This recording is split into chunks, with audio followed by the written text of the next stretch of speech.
Estamos en un episodio más de Voces de la Frontera. Soy Dolores Aragón y me acompaña mi compañera, la doctora Hilda García. Hola, Hilda. ¿Qué tal? Muchas gracias. Y pues en esta emisión, en este programa, en este podcast, tenemos a un invitado muy especial, al doctor José Israel Ibarra González, y vamos a leer brevemente la semblanza para introducirnos. Ibarra González es investigador titular A de Migración y Derechos Humanos en el Colegio de la Frontera Norte en la unidad Nogales desde 2024, es decir, este año acaba de iniciar.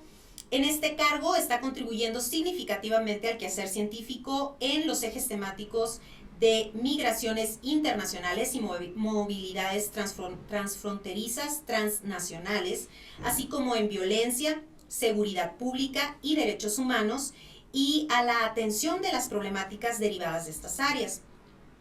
El doctor Ibarra González también ostenta la distinción de candidato investigador nacional en el Sistema Nacional de Investigadores, periodo 2021-2024, y previamente también él fue cofundador e investigador en la consultoría y estudios de migración Continente Móvil, donde brindó sus servicios a diversas instituciones en el periodo de 2019 al 2023.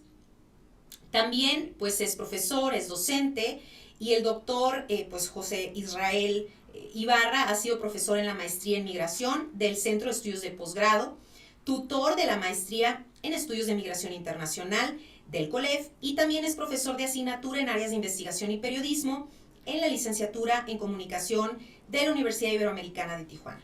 Su formación académica incluye un doctorado en estudios de migración y una maestría en desarrollo regional por el Colegio de la Frontera Norte, así como una licenciatura en comunicación por la UABC en Campus Tijuana.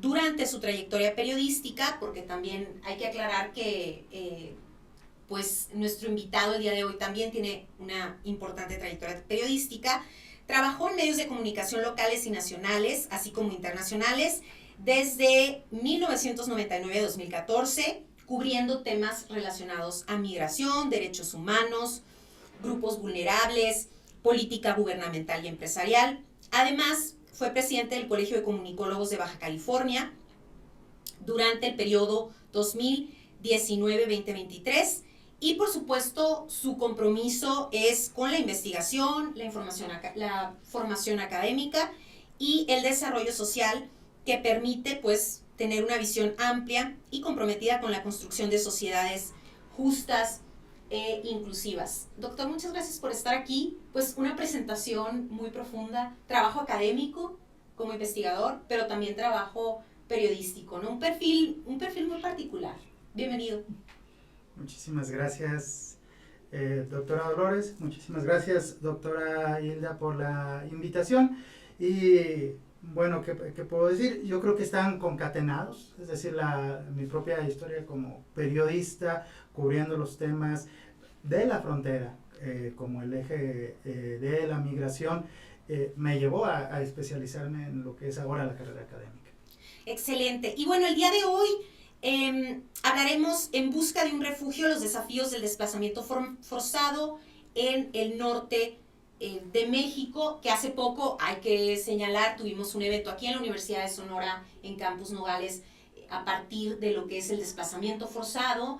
Y bueno, sí me gustaría mucho que nos explicaras este tema, del que vemos mucho en las noticias, lo vemos mucho en los medios de comunicación. Sin embargo, creo que en el plano ahora de socializar la información lo conocemos muy poco. ¿Cuáles son las causas que obligan a personas para buscar refugio en México? Bueno, primero tenemos que irnos un poco al antecedente. Normalmente se hablaba de migración y se habló de migración durante muchísimas décadas, y esta migración estaba relacionada a un movimiento por causas laborales. ¿Sí? La gente salía de sus lugares de origen a conseguir mejores trabajos a otros países, había una migración cíclica y a eso se regulaba o digamos se administraba por los estados.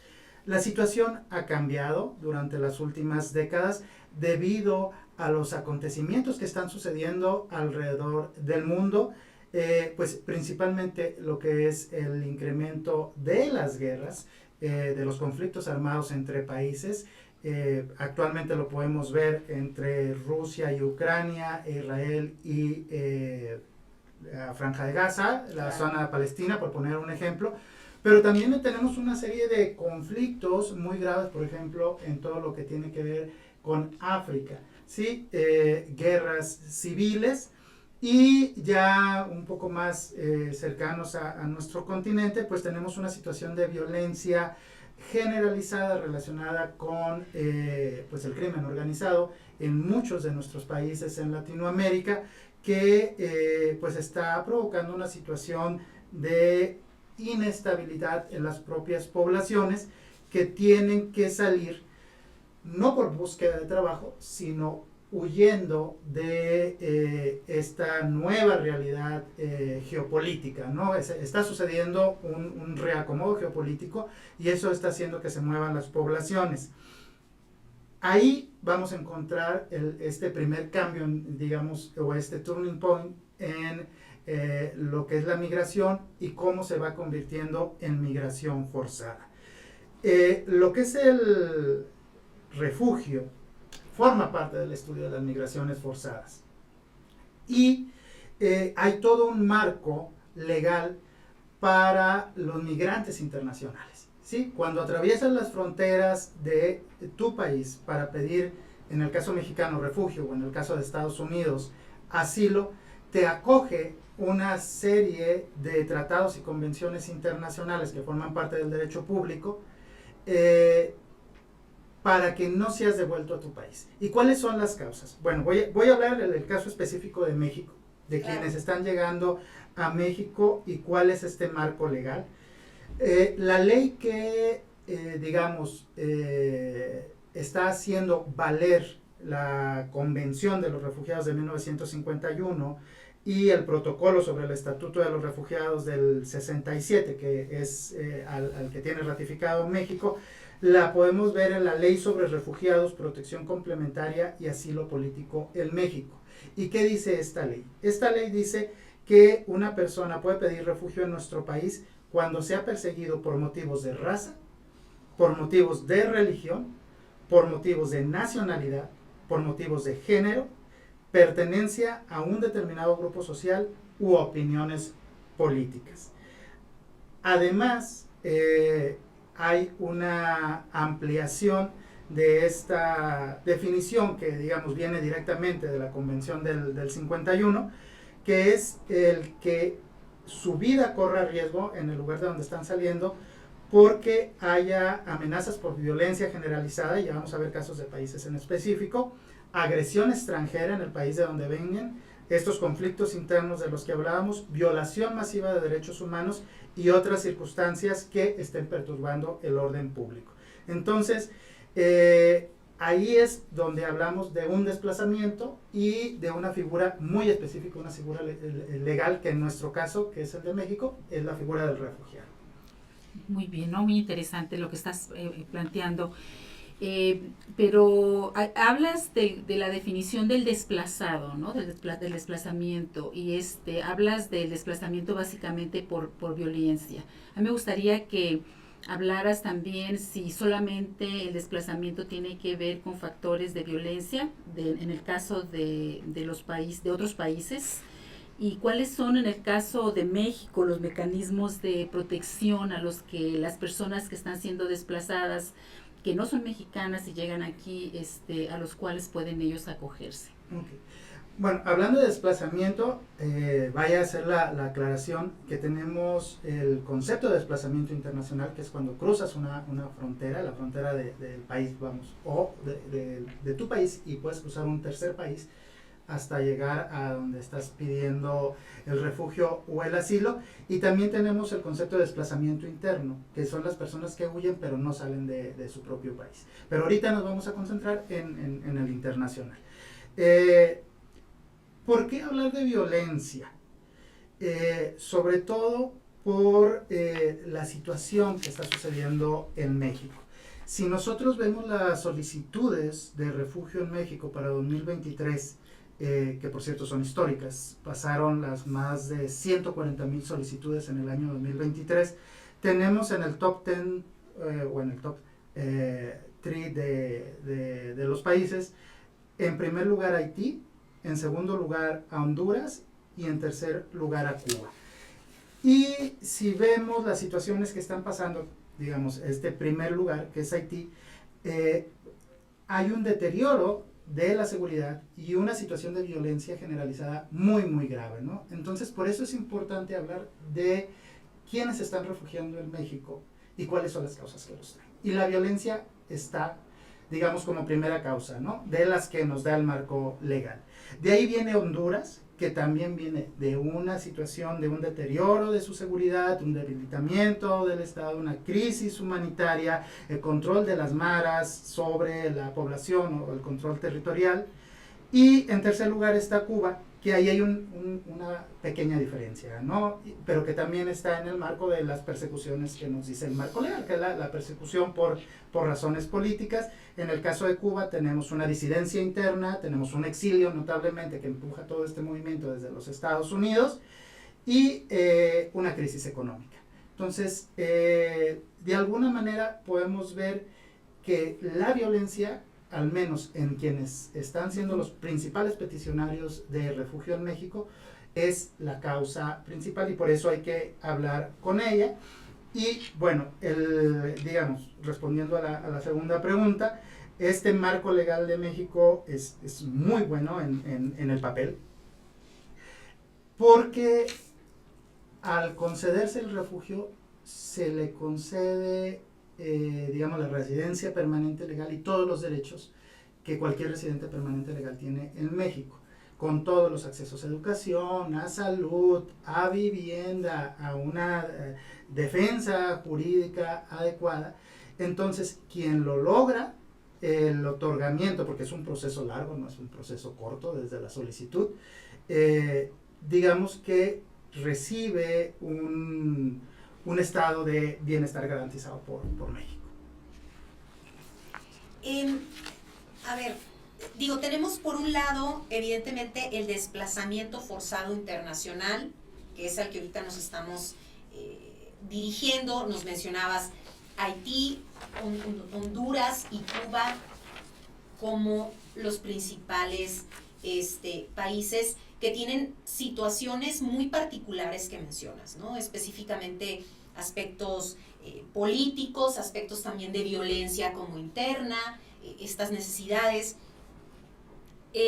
Pero también una pregunta aquí importantísima es ¿cómo impactan entonces las políticas migratorias de Estados Unidos y por supuesto de otros países a nivel internacional, las cuales sabemos que van cambiando con los años, con los meses? Incluso Canadá, por ejemplo, acaba de cambiar la petición, la visa. Ahora los mexicanos creo que necesitan hacer una petición como más formal, es por poner un ejemplo.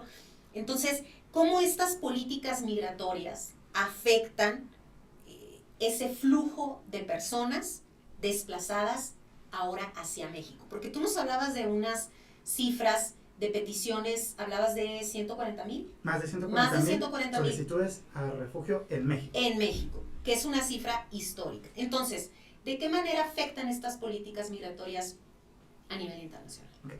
Bueno, primero voy a hacer una gran generalización, ver cuáles son las políticas predominantes en materia migratoria. Hay dos: la política de securitización y la política de derechos humanos.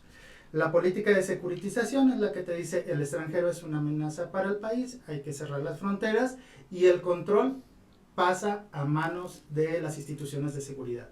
Dícese el ejército, las guardias estatales, por ejemplo en el caso tejano lo estamos viendo, y tenemos por el otro lado la política de defensa de los derechos humanos, que es una política donde el Estado se hace responsable del bienestar de los inmigrantes y todo este proceso de atención lo llevan a cabo instituciones civiles, como debería de ser, por ejemplo, en el Instituto Nacional de Migración, pero que cada vez vemos, por ejemplo, en el caso mexicano, que los mandos son exmilitares, ¿no? Entonces empiezas a ver cómo hay un proceso de securitización de las instituciones.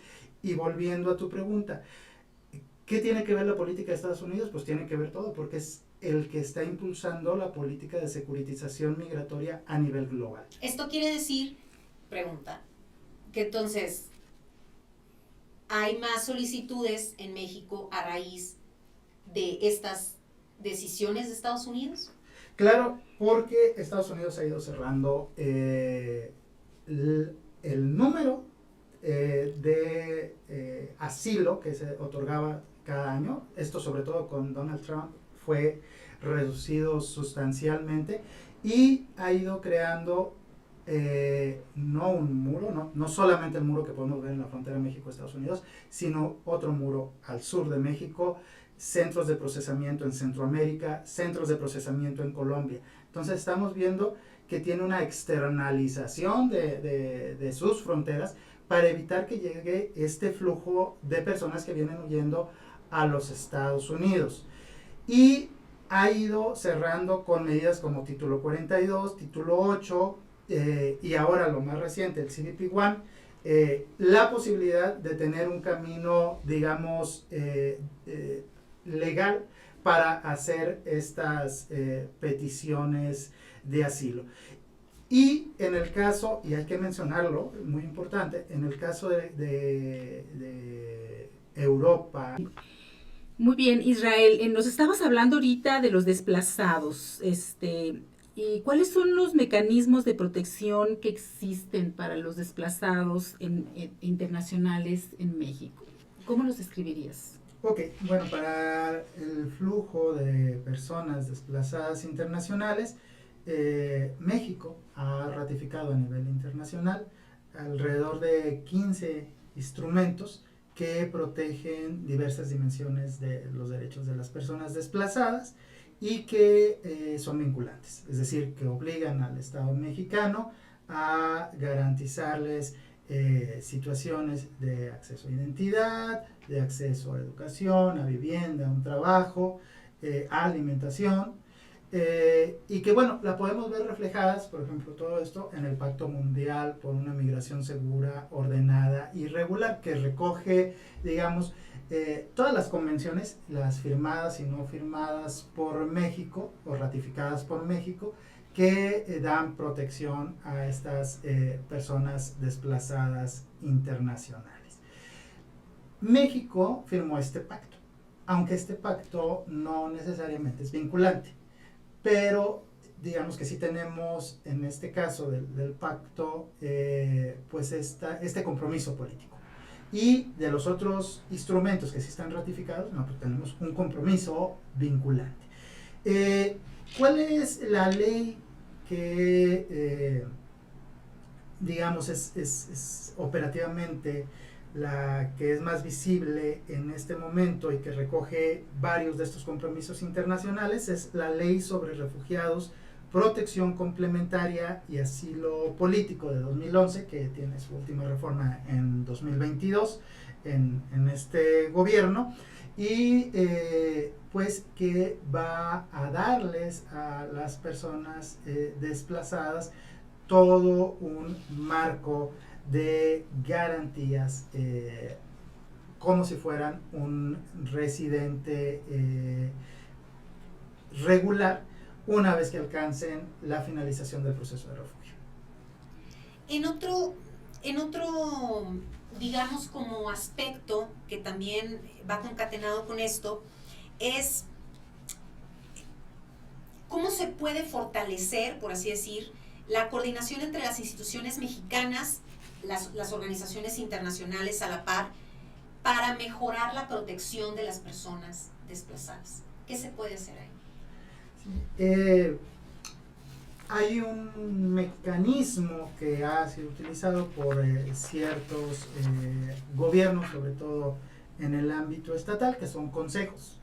Okay. Consejos de protección al migrante. Estos consejos de protección al migrante reúnen en una mesa, así como estamos nosotros, a los representantes de los 3 niveles de gobierno, porque si bien la responsabilidad en una primera instancia es del gobierno federal de la atención a los asuntos migratorios, la realidad es que pues garantizar el resto de los derechos, por ejemplo, como el acceso a salud o el acceso a educación, caen en la esfera de responsabilidad de los gobiernos subnacionales, ¿no? Ya sea del gobierno del estado o gobierno municipal.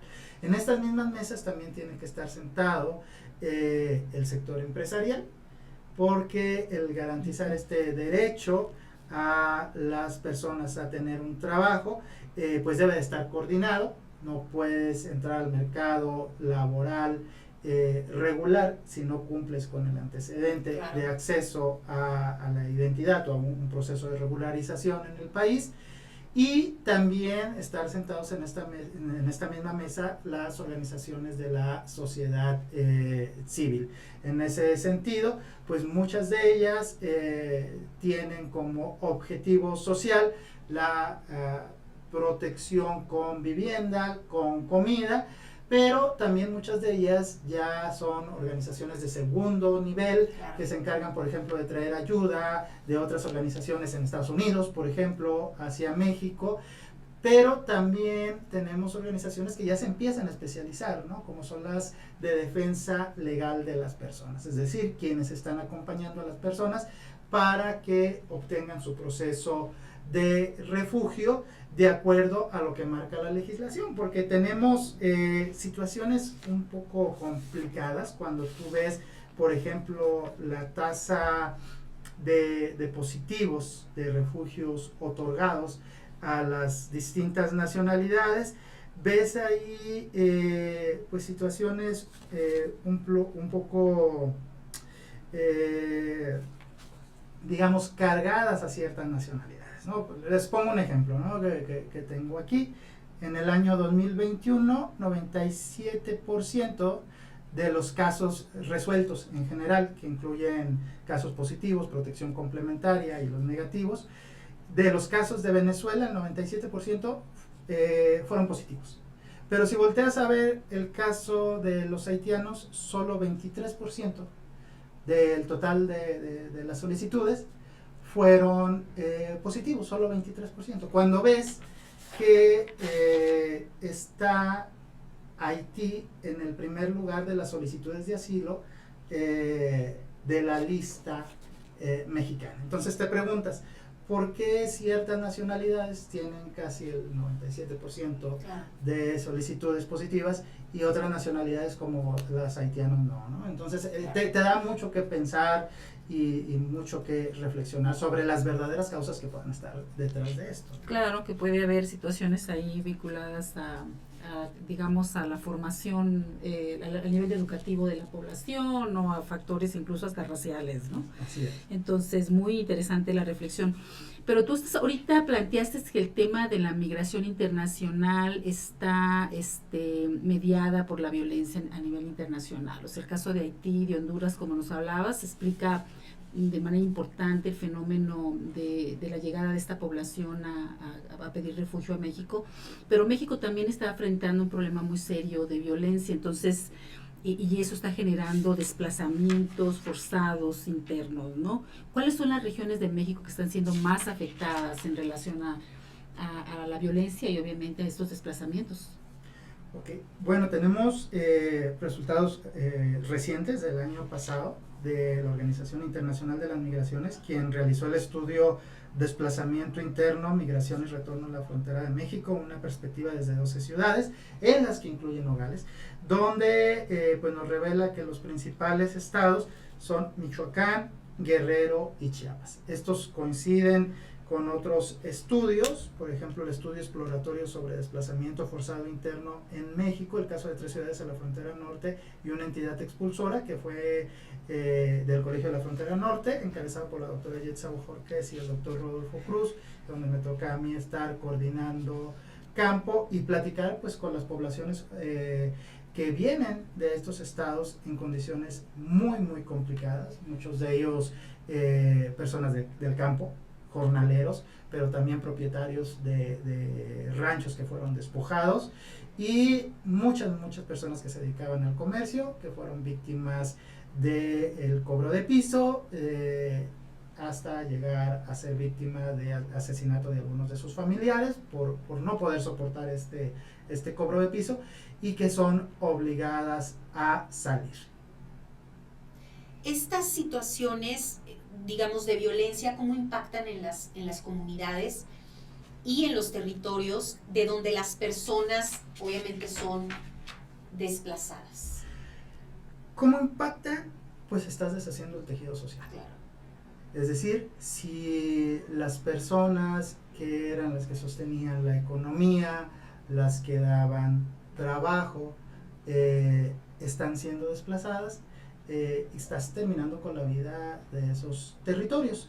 Y el control cae sobre estos grupos del crimen organizado, que tienen otros objetivos, que es el control de estas rutas, sobre todo para el paso de las mercancías o de las sustancias ilícitas, y pues empiezas a ver situaciones más complicadas, como es el reclutamiento.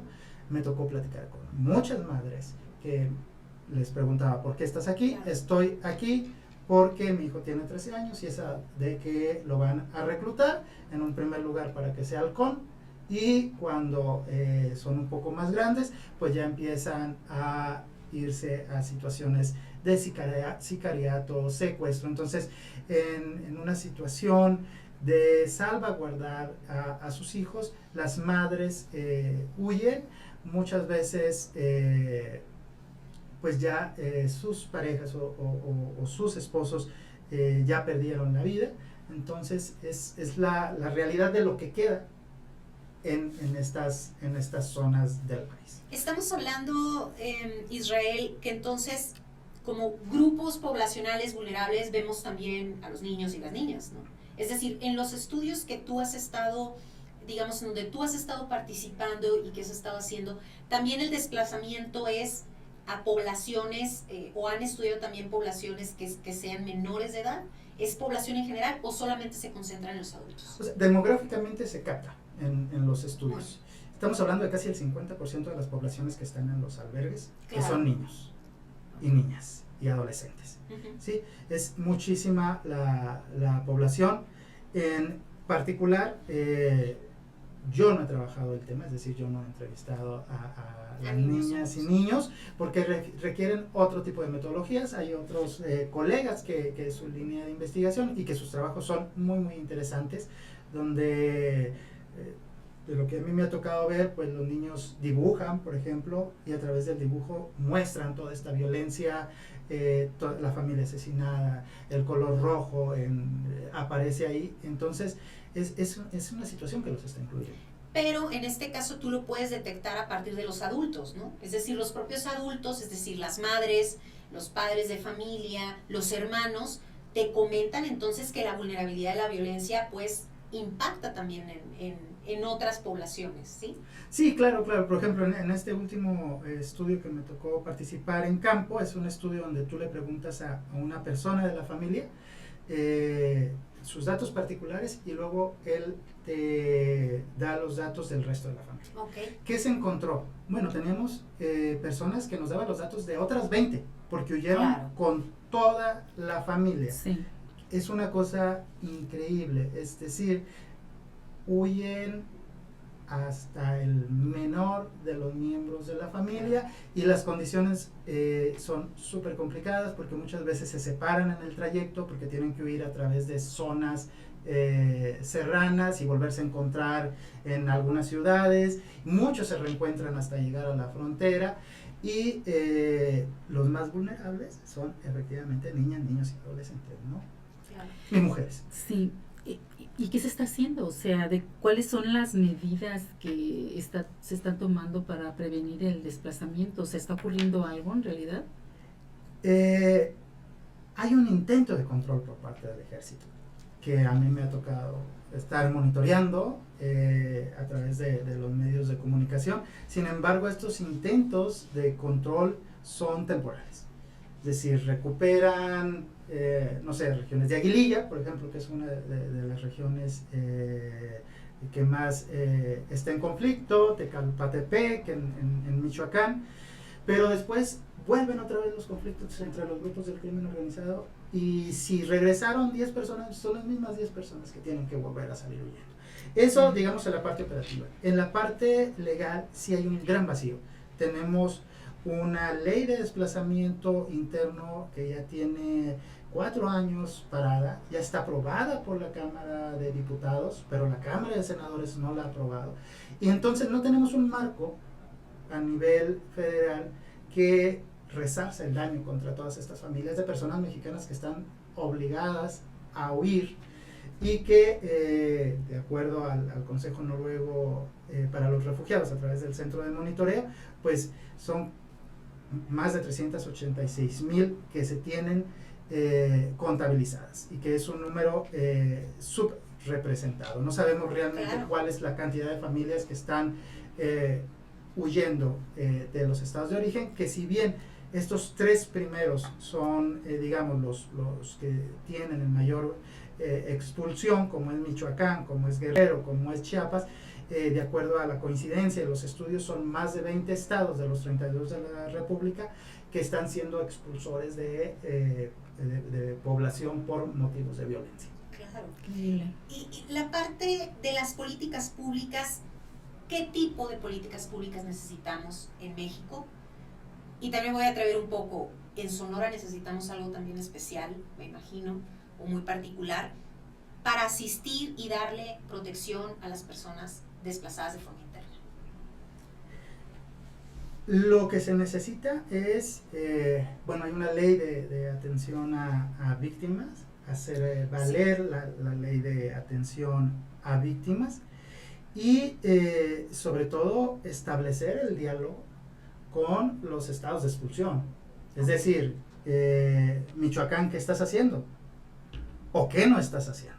Porque tengo a tu población y de pronto pues yo tengo que cumplir con lo que me marca el Estado de Derecho, ¿no? Claro. Que es el acceso a vivienda, el acceso a la educación, el acceso a salud, y los estados pues tienen una infraestructura que luego se vuelve limitada, ¿no? Entonces estamos en un país que es una federación donde debería de haber este diálogo, pero si no tenemos un marco a nivel federal, luego se vuelve complicado este diálogo entre los gobiernos subnacionales, porque simplemente se lavan las manos, y me ha tocado ver cómo el gobierno de Michoacán simplemente dice, oye, pues te vamos a enviar a tantos michoacanos que van huyendo, ¿no? Por parte de víctimas en Michoacán, van para allá, y nada más, claro, sin mayor responsabilidad. Entonces, en ese sentido hay que trabajarlo y visibilizarlo, ¿no? Creo que eso es ahorita un primer paso que tenemos que hacer. Yo he platicado aquí en Nogales, las personas que tienen algún tipo de negocio están pues empleando a personas que son desplazadas internas, pero esto no está visibilizado, y creo que es algo que en lo que hay que trabajar, y bueno, es parte de lo que por lo que estoy aquí, ¿no? Y por lo que el Colegio de la Frontera Norte abre este espacio para trabajar migración internacional y migración interna, en este caso forzada, ¿no? Claro. Pues creo que tenemos material para otra plática, Dolores, pero creo que el tiempo se nos ha agotado. Así es. Pues nada más para cerrar, doctor Israel, muy breve, digamos, como algún mensaje sobre este tema, ¿qué te gustaría a ti ver en términos de mejora? ¿Qué se podría hacer? Un muy breve mensaje para tratar de cerrar, una reflexión. Pues tenemos que crear un mecanismo de diálogo que nos permita trabajar en 3 dimensiones. La de garantizar los derechos estructurales de las poblaciones migrantes, es decir, su derecho a identidad, su derecho a una representación jurídica, a una estancia regular. Una segunda dimensión, que es la económica, el derecho a que puedan trabajar. Y una tercera dimensión, que serían los aspectos identitarios, el derecho a que puedan ser quienes son, si son haitianos, venezolanos, y que puedan crear nuevas redes entre ellos y con las personas locales. Y como comunicólogos, y aquí también estoy comprometido con esta posición, crear pues productos que permitan a la población nativa conocer a quienes van llegando, cuáles son sus necesidades, sus costumbres, y a quienes van llegando que conozcan cuáles son las necesidades, las costumbres de los locales, para crear un engranaje que funcione digamos, bien aceitado, ¿no? Y evitar conflictos como los que hemos visto contra migrantes en otras partes del mundo. Bueno, pues muchísimas gracias, doctora Hilda García, por habernos acompañado. Bueno, pues muchas gracias a todos por acompañarnos en Voces de la Frontera. Así es, y nos vemos en el próximo capítulo. Esto fue En Busca de un Refugio, los desafíos del desplazamiento forzado en el norte de México. Muchas gracias.